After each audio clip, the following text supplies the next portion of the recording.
তাই আমাদের ন্যায্য বিচার চাই এবং আমাদের বিডিআরের চাকরি পূর্ণ ফেরত চাই, সুযোগ সুবিধা পূর্ণ ফেরত চাই। এর চেয়ে বেশি কিছু বলার মতন শক্তি ভাই আমাদের আর এখন নাই। জেল মুক্তি চাই বিডিআর। আমার ভাইয়েরা আজকে 10-16 বছর ধরে কারাগারে আছে। আমাদের একটা দাবি, আমাদের জেল মুক্তি চাই বিডিআর ভাইয়েরা রে।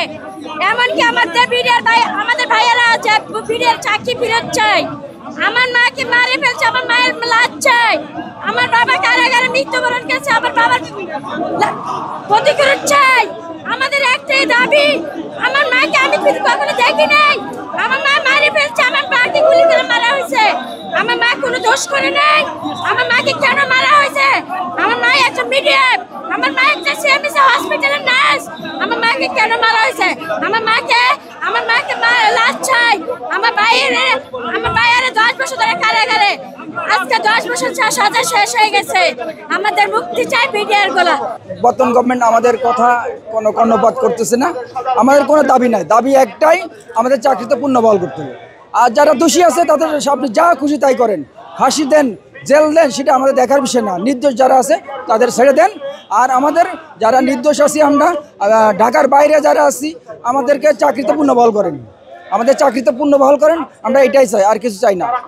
আমরা একটাই দাবি যে আমরা চাকরি ফেরত চাই, আমরা নির্দোষ। যতক্ষণ গভর্নমেন্টের কাছ থেকে কোনো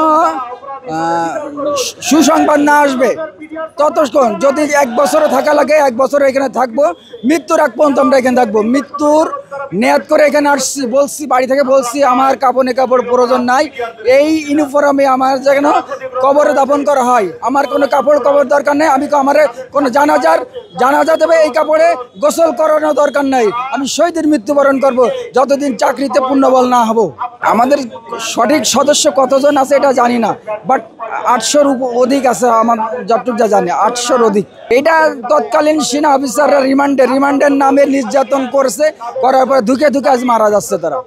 এটা আর কিছু না, এটা তার তৎকালীন সেনা অফিসারের সকালে এক পার্টি আসছে, দুপুরে এক পার্টি আছে, রাতে এক পার্টি আসছে, আসেছে তাদের নির্যাতন করছে, নির্যাতন করে মেরে ফেলেছে। সে নির্যাতনের ফল আজকে ধুকে মৃত্যু, সোলো পয়জন যেটাকে বলে। আমরা অনেকভাবে জানান দিছি যে আমাদের দাবিগুলো আমরা স্মারকলিপি জমা দিছি এবং বিভিন্ন প্রেস ব্রিফিং এর মাধ্যমে তাদেরকে আমরা জানাইছি, তারা কোনো ফিডব্যাক দেয়নি। আজকে আমরা এখানে আসছি, আমার অনেক আঙ্কেলরা কাফনের কাপড় পরে আসছে, হয় এখান থেকে আমাদেরকে লাশ হয়ে বাড়ি ফিরাই দিবে, না হলে আমাদের দাবি দাওয়া মেনে নেবে। শেষ কথা। আমাদের মাহিন্দর বক্তব্য রাখছেন আপনারা।